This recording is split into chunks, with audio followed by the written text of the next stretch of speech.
Orleans Saints take on the Chicago Bears this weekend in the Caesars Superdome, looking to get back above the 500 mark in a game. They're in an unfamiliar position. Definitely expected to win, and expected to win pretty big.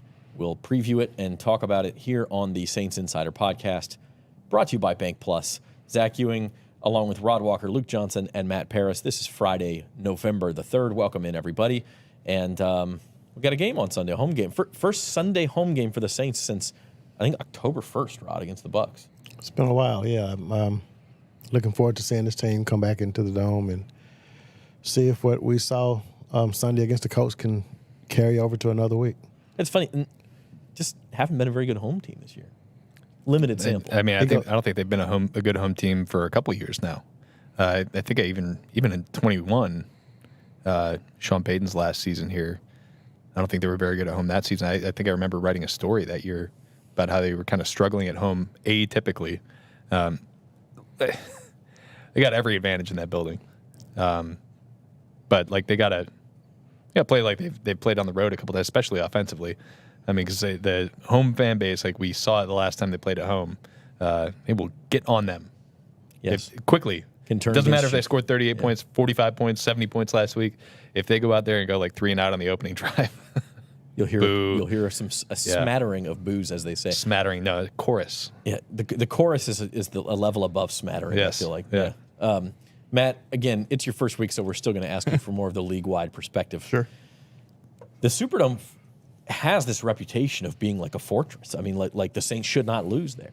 Right. No, I mean, the last time I was there was in 2018, the game that Drew Brees broke Peyton Manning's record, I think, for Monday night game. Yeah. Is that the Drew Brees game or the Traquan Smith game? We'll give Traquan one. I remember that as the Josh Norman game because he got benched at halftime for Jay Gruden took off his headphones. But anyway, it's been a very the open air. You hear all the noise. It was a very cool place to come and watch from a visitor's perspective. But you definitely see that home field advantage. And I mean, even though they haven't been as strong this year, I mean, I think this would be the team theoretically going against the Bears to fix those woes. Yeah, I mean, this is absolutely the type of team where they could kind of jump on them early, and get that crowd going, and rattle a guy who I don't think Shepherd University played many crowds like the Superdome, right? Probably not. It's probably going to be a pretty intimidating environment for him. Obviously, I don't know Tyson Bagent personally, but I don't think I would like to play in the Superdome if I was an opposing quarterback.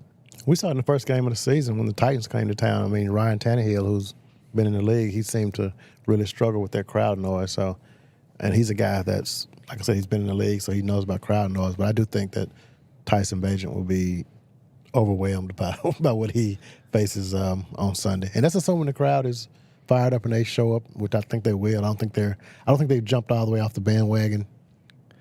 If they had lost Sunday against the Colts, I think it would have been it really probably bad. would have been pretty brutal. But I think maybe there's a little bit of hey, go see a win, maybe. Yeah. Maybe go see a fun win. The fans maybe are on they the can roller maybe they can coaster. put one of those together. Just like the team is. They're on the roller coaster. Like the fans, it's like an up and down every week where Derek Carr is the greatest thing to happen to this franchise since Drew Brees. And then the next week it's bench Derek Carr, he sucks. And and that's every fan base to a certain extent.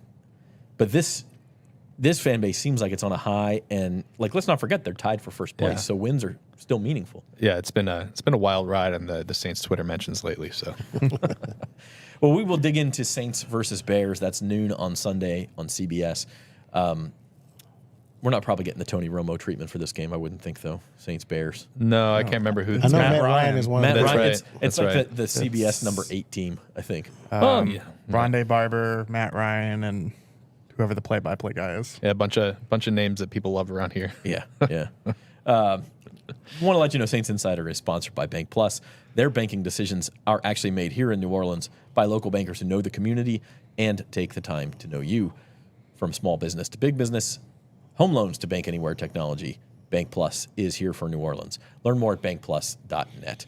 Also want to let you know that 80% of our viewers on this channel are not subscribed to the channel. So in as G-rated of a fashion as possible, what the hell? Subscribe to the channel. What the HE double hockey sticks? Yes. It wasn't G. I guess you can't say hell in G. We went up to PG. Subscribe to the channel, people. It just takes one click. It's right there. You can get notifications or not. You know when the shows are coming up, but get that done. And while you're down there with the cursor, thumbs up would be appreciated too. If you subscribe, maybe we can get Zach to grow a mustache instead of a goatee this time. I will probably not, but maybe. Yeah. We'll think about it. It's starting to grow in. And by the way, this is a No Shave November thing, so I may put a link in the description to pediatric cancer is what I'm doing this for. So if you want to donate, go for it while my face itches and the beard grows back out. So Saints versus Bears. Little note I shared with you guys right before we filmed. The Saints are 8.5-point favorites at Caesars Sportsbook as of this morning. This is the biggest favorite the Saints have been since a November 2020 game that everyone will remember for all the wrong reasons, Luke, when Kendall Hinton was the Broncos quarterback because their entire quarterback room got wiped out by COVID, and the Saints were 17-point favorites. That's the last time New Orleans was this big of a favorite. The worst thing I've ever seen in my life. Hands down. It was like more of a crime against football than whatever the Giants-Jets game was last week where they threw for negative passing yards or whatever it was. Yeah. It was absolutely brutal. Bad. It was absolutely brutal. Like, and not only did Kendall Hinton start that game at quarterback, but like he found out like Saturday he was starting that game at quarterback. I think this was when Amy Just was still working here, and I was in Denver early to go work on a story about Taysom Hill, who's making his second career start near his hometown, Thanksgiving weekend. And like I was picking Amy up from the airport, and like my phone started going off. I'm like, come on. It was like Drew Lock and I think it was like Chad Kelly was up there or something like that, all out with COVID. They're starting a practice squad wide receiver at quarterback. We don't need to relitigate how terrible that was. I just wanted to get it off my chest. It was truly abysmal. Was that game worse than the Saints-Dolphins game when the Saints had everybody missing? I think it was. I think it was because at least Ian Book played quarterback.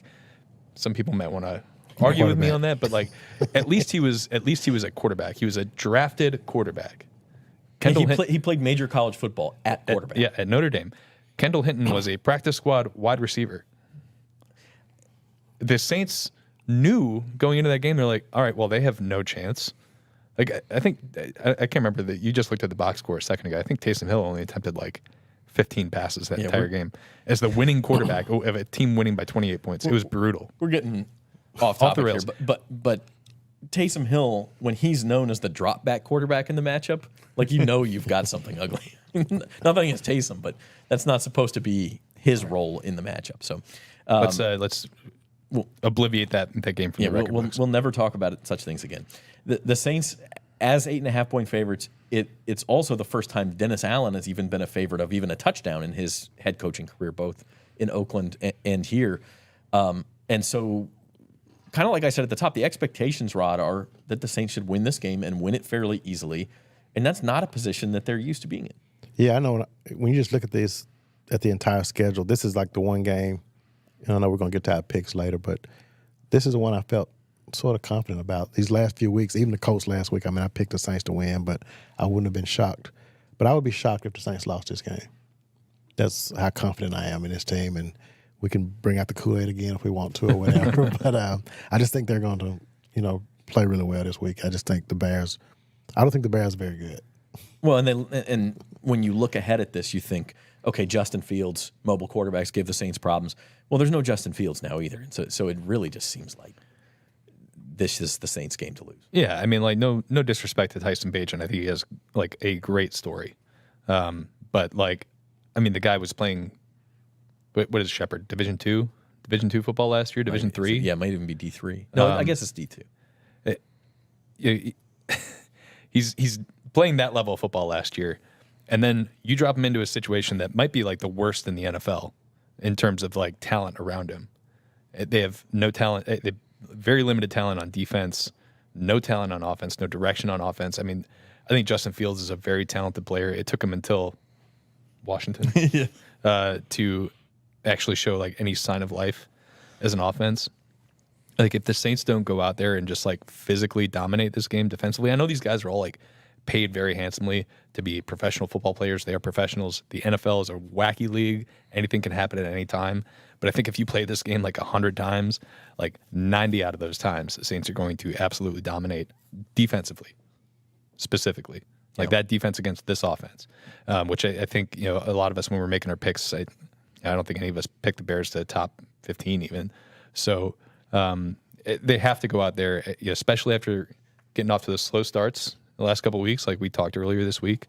They have to go out there and just kind of establish themselves, set the tone early, because this is a team they should, by every available stat and whatever you want to pick from, they should beat this team soundly. Interesting coincidence, Matt, that your last game as a Washington Commanders beat writer was that loss to the Bears on Thursday night, and you've been moving across the country and all those sorts of things since then. And now your first game as the Saints beat writer will be against these same Bears. But again, the Fields thing just makes an enormous difference. Yeah, I'd actually view this matchup maybe as a lot closer if Fields was in there, just because I think they started to find something in that Washington game. I mean, DJ Moore went off. He's probably their best player on offense, had 3 touchdowns against Washington. And so they did look a little bit more electric, but not having Fields in there, I think they've just kind of fallen into a rut again. I think trading for Montez Sweat is interesting, should give them some life defensively. But, yeah, I mean, the Saints have to take care of business, and that's why they're favored by 8.5. Yeah. And I agree. If Justin Fields was playing, I wouldn't be nearly as confident with his pick. And I may have actually gone the other way. I don't know. But I think I probably would have still given the Saints a slight edge. But I do think the quarterback play is going to be a big difference. I mean, I think there's a significant drop-off between the two. The two guys you create in a lab to go up against the Saints defense, they miss out on in consecutive weeks. Anthony Richardson and now Justin Fields. Yeah, the Saints have historically been terrible at containing the quarterback run game, and they miss out on 2 of the most electric quarterback runners in the NFL consecutive weeks. They should feel very fortunate. Yeah, they play such aggressive man coverage that those defensive backs are turned, and they really struggle with that. So a break. You mentioned Montez Sweat, traded to Chicago from Washington, and we're going to start. We'll dig in as we always do here on Saints Insider when the Saints have the ball. Is he good enough to be a game changer for this Bears defense?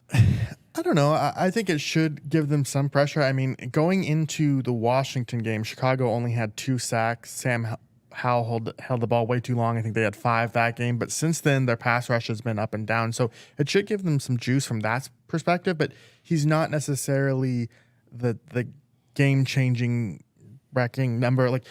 It'll be interesting to see how Montez Sweat does kind of by himself, because in Washington, he's playing next to Jonathan Allen, Daron Payne. Washington's pass rush, when it was successful, was really kind of predicated on the interior generating that pressure, and then the edge guys kind of cleaned up around that. So, the Bears don't have the best defensive tackles.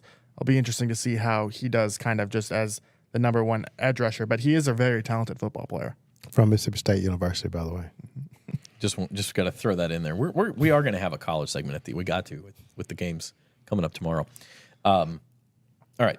Big part of the Saints' offensive improvement, because it's now been half the season, 4 games, the Saints have averaged over 400 yards now. If you go back to the New England game through the Indianapolis game, which is something that, if you look at those first 4 games, you wouldn't think the team could ever get 400 yards of offense. Now they've averaged it over 4 games. A big part of that, Rod, is something you wrote about. The offensive line has been better. They've found something since benching Trevor Penning and moving guys around. Derek Carr's also getting the ball out faster. And so this offense looks like perfectly competent all of a sudden. Yeah, we kind of always talk about how these parts have to go together, and obviously the improvement of the offensive line. And Carr's still getting pressured a lot, but the sack numbers have gone down. He's only been sacked twice the past 2 games after getting sacked, 17 games in the first 6. Yeah, that's a significant turnaround, and it's made a big difference. And if they can continue that, I think they'll be in good shape. I think one of the problems is the Bears defense can stop the run a little bit. So they're forcing the Saints into a lot of 3rd and longs. We know how they've had their issues with that throughout the season. If they can force that, I think that benefits the Bears. But so we'll see if the Saints can still run the ball, because they ran for 161 last week. The Saints did. Right. Yeah. So that just, if they can have those kind of numbers against the Bears defense, I think they'll be in really good shape. I don't know if they'll be able to run it like that. Well, I think if they want to run it like that, they got to get Taysom going. Right. And I think they got to get Jamal Williams a little bit more involved. And this is something that Pete Carmichael talked about the other day. Alvin Kamara's usage rate is way too high. I don't remember exactly how many touches he ended up with last week. I think like 22, 23, something around that area. 17 carries, 5 catches. Yeah, sounds right. Generally. Yeah. Too high. More than 20. More than 20. I mean, I think 20 is an okay number to shoot for, but they've been north of 20 every game. And Jamal was still working his way back from a hamstring thing. I think he only had like 4 carries the first game, maybe 5 or 6 the second one. I want to see him get more involved and maybe take some of the pressure off of Alvin as a between the tackles guy. I think he had a really good game last week. And I think that's part of the improved offensive line plays. They've created some more lanes running the football, which has helped the passing offense. And I definitely want to see Taysom Hill more involved. We're going to be posting something shortly on him. Saints are 17-1 in his career when he has 7 or more carries. They should just give him the first 7 carries of the game. They never lose. Well, exactly. That's the key right there. You hit 7, it's a magic number. Yeah. Everything works out after that. Game's Super Bowl over. champion. They just stop it and say, "Here you go." Yeah. No, but seriously though, like Taysom is a really dynamic player. I know there's some drawback when you're putting him in there. It means often you're taking Derek Carr off the field, or you putting him in a position where he's not a factor on a play. So like that, there is something to consider there. Teams are trying to find ways to defend that quarterback run that he does, the quarterback powers and the sweeps and whatnot. But like he is easily one of their best offensive players when he has the ball in his hands. So Taysom, Jamal Williams, let AK be the 10 carry, 6 or 7 catch guy. I feel really good about him there. And then take your shots in the passing game when they're available. I think that's the Saints offense at its peak. It's when they're building everything around the running game. And there will be some shots available, I would think, against this Bears defense. I mean, I think they ranked 30th in the league in passing yards. I mean, they're a team that you can really exploit. And you think all the way back to week 1, Jordan Love threw for like 250 yards and 3 touchdowns against this team. And he has really struggled ever since then. So was that the Bears defense? I think part of it was. And you got to speak to him real briefly on Wednesday, Rod, but Chris Olave, is this a potential breakout game for that guy who's kind of, by his own admission, been in a slump? I know he's hoping it is, and I think this team, they definitely want to get him back on track because, as the season goes on, they're going to definitely need him to be a big part of this offense. I mean, the past few weeks has been Michael Thomas and Rashid Shaheed. So, they need to get Chris Olave back involved. And this is a team that I think they can do that against.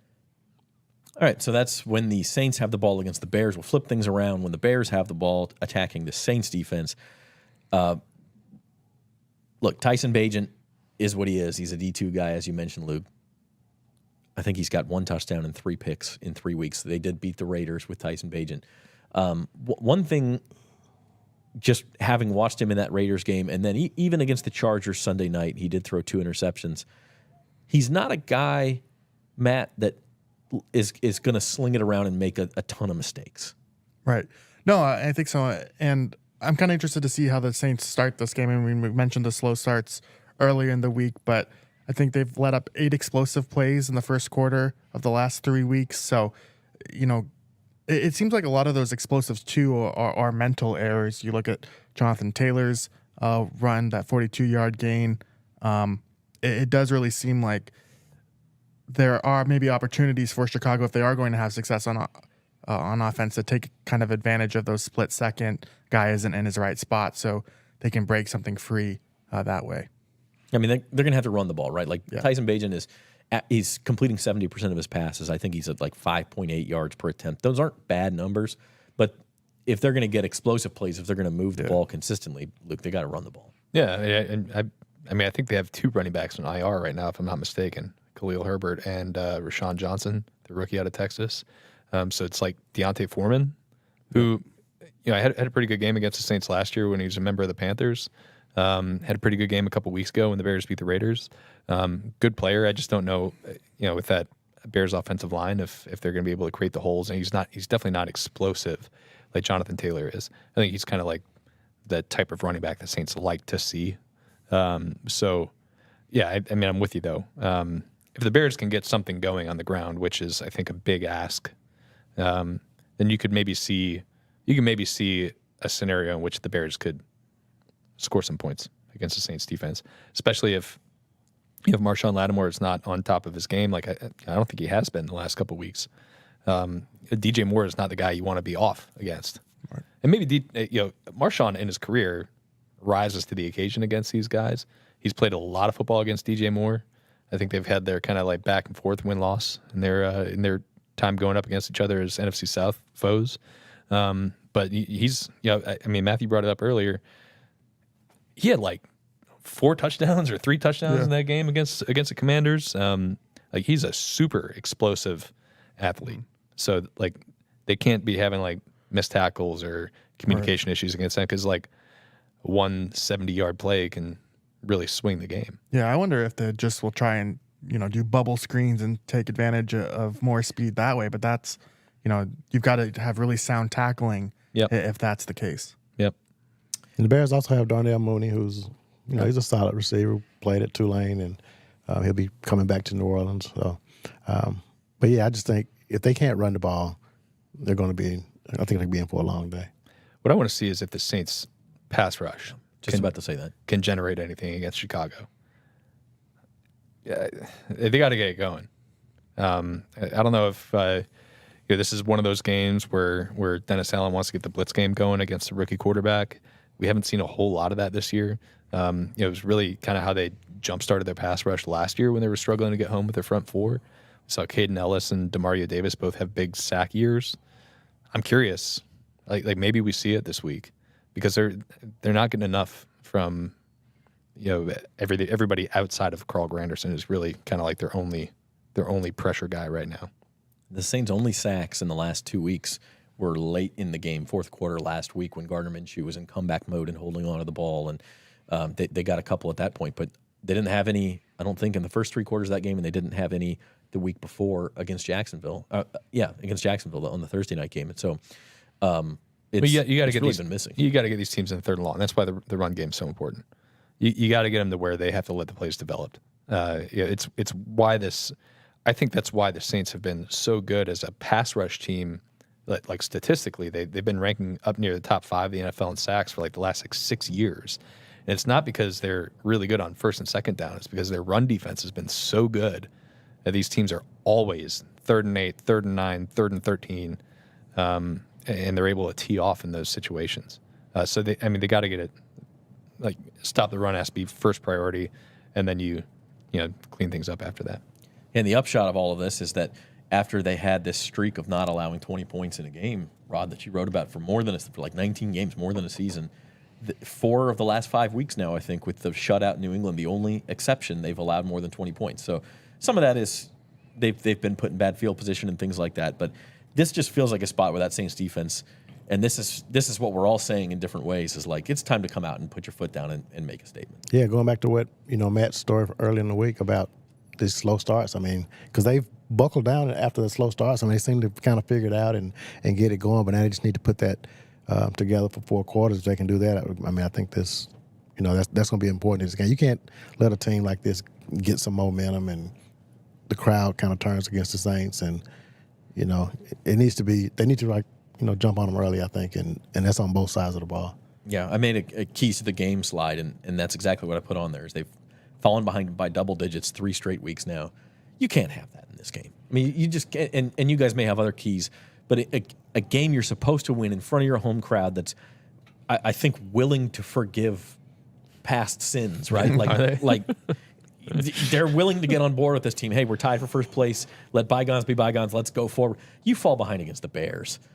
Like, you've just proven to everyone you haven't solved anything. Yeah, the Saints Pope guy probably isn't even putting a blessing out there after that one. So, I mean, you're absolutely right, though. And I think that's part of why I'm a little hesitant to believe in this offense after the yardage numbers they've been putting up, because they've been in a double-digit deficit in the first half of 3 straight games.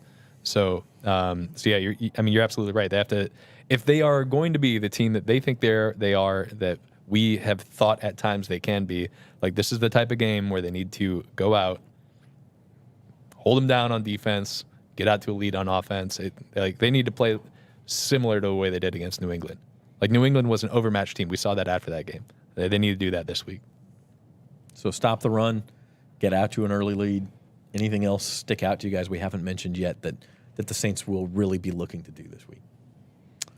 I don't know. I'll be interested to see how the Bears handle their cornerback situation. Jalen Johnson, their number 1 corner, wanted a trade, wasn't that wasn't granted. He was allowed to speak with other teams, but they didn't work out a deal. So I do wonder if maybe that's a spot they can pick at if he's not at the top of his game. He's a good corner, but maybe there's something to exploit there. And going back to your point about Olave, maybe that's the way to get him involved as well. Interesting point. All right, Saints Insider Podcast. Once again, if you're watching and you haven't subscribed, hit the subscribe button. It's real easy. It's not like it's going to affect your life one way or the other than that our videos pop up on your YouTube page. Yeah, well, that's a good effect you want. Yeah, it's a good effect. But what I'm saying is it's not going to harass you in any way. We're not telemarketers. Just hit the subscribe button. 80% of you watching weren't subscribed. I'm offended by that. So not really, but please hit the subscribe button. All right. Saints Insider Podcast prediction time. Saints versus Bears. Look, point blank, we've joked about Kool-Aid and taking the cheese and all that thing. It would be a massive upset if Chicago Bears came into the Dome and won this game on Sunday. It would kill survivor pools around the league. I mean, there's all sorts of people who are saying this is the game the Saints are going to win. So I don't think it's a surprise that most of us picked the Saints, but let's see if it was unanimous. And let's see about that 8.5-point spread, too. I'll start. Jeff Duncan's not here, but he picked the Saints. What did he pick? 26 to 14? I thought it was 31 to 16. He was really close to what 30 mine to was. 16. Yeah, I think it was 30 to 16 is what Jeff was. And so we'll start with his. He's got the Saints winning by a couple of touchdowns. Matt, let's go to you next. What have you got for your first Saints Insider prediction? I've got 27-14. Wish this was a Nickelodeon game like the playoff game a few years ago. Really enjoyed that. Wasn't Mitch Trubisky the... Yes, he was the Nickelodeon MVP. He was the MVP. I wish. Yeah. The playoff game that they lost. But they did lose that game. Okay. Yes. He only scored 9 points, and it was like 21 to 9. I think. Yes. And so, anyway, 27-14. I like New Orleans here. All right, I'll go next. I'm picking the Bears to cover this spread. I think the Saints kind of fool around and make this closer than it should be, or the Bears get maybe a late touchdown and make things interesting late. But I'll go 23-17 Saints, kind of reverting back to the early season form, but ultimately a win. Luke, how about you? I'm going 23-13 Saints. I feel like I'm being generous with those 13 points for the Bears. I really do think the Saints defense is going to have a bounce back week here. I just don't I'm not super sold on this offensive production yet from the Saints. This is kind of what we've been saying all season, but I need to see it consistently before I'll really start believing that they're able to figure out how to use all this talent they have. But I still think it's going to be a comfortable win, and I think the defense drives it. All right. So kind of similar thought processes here. Do we have an upset pick? We do not. Absolutely not. Yeah, and my scores is actually similar to Jeff, so I may want to change it. But I had the Saints winning 31-13. I just think they're going to dominate and just get back on track on both sides of the ball this weekend. And I don't know if that tells us that this is a good team or not, but I think they will win this game. I saw something this morning that the Bears haven't won in the Dome since like 1991, which is crazy. And the Saints have beat them 7 times in a row, and I think they'll definitely make it 8 in a row. And I think if the Saints are going to convince anyone that they're legit, these are the type of games they need to win convincingly. Yeah. If they win this game 21-18, I mean, I think we're just like, okay, what happened? Right. It's almost like a loss. Yeah. I mean, again, we probably use the term too much of must win, or you can't back against the wall or whatever. But if you lose this game, man, I don't think anybody can have any faith that you're going. No, I mean, they could lose this game and make the playoffs, but they can't lose this game and convince anybody they're any good. Right. You got to put your foot down this week. When Washington lost to Chicago, it was code red. Just the morale that week was very depressing. Now they came back and beat Atlanta the following week, answered some questions there, but it was still that was a tough week. The local radio segments were off. No, if you lose to a team like the Bears, and this is a Bears team that's going to contend for the number 1 pick on its own. Not even talking about the Carolina pick that they have. The top 2 picks. So, if you lose this game, you cannot convince me that you are a good NFL football team. And that loss was with Justin Fields. Yes, so this would be even worse. Yeah, I mean, let's be fair. We're not jumping on them ahead of time here. We're just talking about hypotheticals. We all think they're going to win by a lot. but they kind of better. It's a different type of pressure than they've had before, right? Like they've had this pressure of, hey, this is a swing game. You got to come up with a win. You don't want to fall too far behind. That sort of pressure. And quite frankly, in some cases, they failed. This is the pressure of, like, everyone expects you to win this game. If you're a contender, you need to win this game. And not only do you need to win it, but you need to do it convincingly. Yeah, So 100%. That's fair. That is fair expectation for this team. All right, so that's the Saints. That's the story with the New Orleans Saints and the Chicago Bears for Sunday. Real quick before we go, though, big day in the SEC tomorrow in college football. LSU Bama, Luke. You look nervous. Yeah, of course I'm nervous. It's been like a house of horrors for basically the entire time I've known what LSU football is. So, no, I don't feel good about it at all. Thanks for asking. They've played well there the last couple times. They won 4 years ago and 2 years ago. Yeah. Had a chance with a team that had no business. Yeah, well, I mean, like, yes. I really love this LSU offense. Jaden Daniels is awesome. I really hope he gets a shot as a pro. I hate watching this LSU defense. And even though Alabama has not been like a great offensive football team this year, I just like having these visions and them scoring like 55 and ruining my Saturday night. I got a trivia question. Jim Derry on his podcast came up with this. The last quarterback to beat Nick Saban in back-to-back games. I think. Oh, we all know the answer to that because we all have. It was in all the saw group Twitter. text, but it's Saints related, and his picture's probably his picture's over there right behind Luke. Yeah, well, that's right up here too. It was Drew Brees when Saban was still at Michigan State. Although the caveat to that, as Jim pointed out, was Jordan Jefferson actually did it for LSU, but he didn't start both games. He came in relief in one of those two games, which is why he's not technically the answer. But you got to give Jordan Jefferson his flowers there.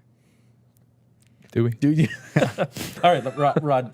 I don't care who Mississippi State plays this week. Pick Alabama, LSU.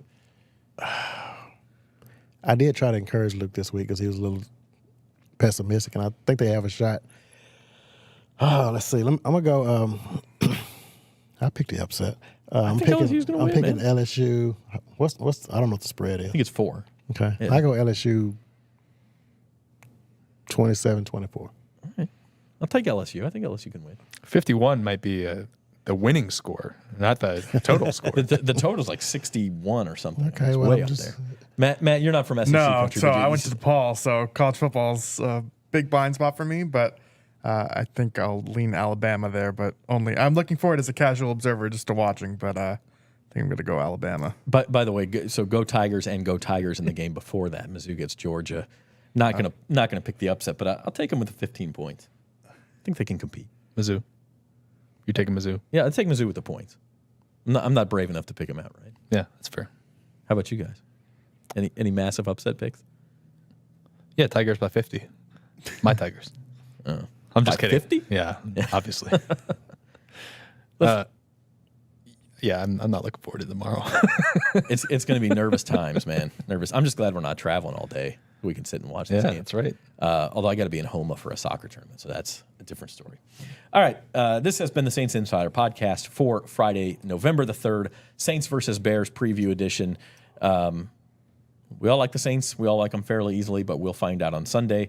Join us after the game for the Saints Insider postgame show live from the Dome, and we will be back on this feed next Wednesday to talk about the game and also start to look forward to Saints Vikings next week as we kind of speed toward mid-season point and the Saints bye here in a couple of weeks. So for Rod Walker, Luke Johnson, Matt Paris, and behind the glass, Robert Young and Norman Bell, we appreciate them, and we appreciate all of you. Subscribe to the channel. Go to NOLA.com/subscribe and subscribe to the site, and you can read all these guys' great coverage. You like their thoughts here. You'll really like their in-depth written thoughts. So check that out when you can. Until next time, thanks for watching.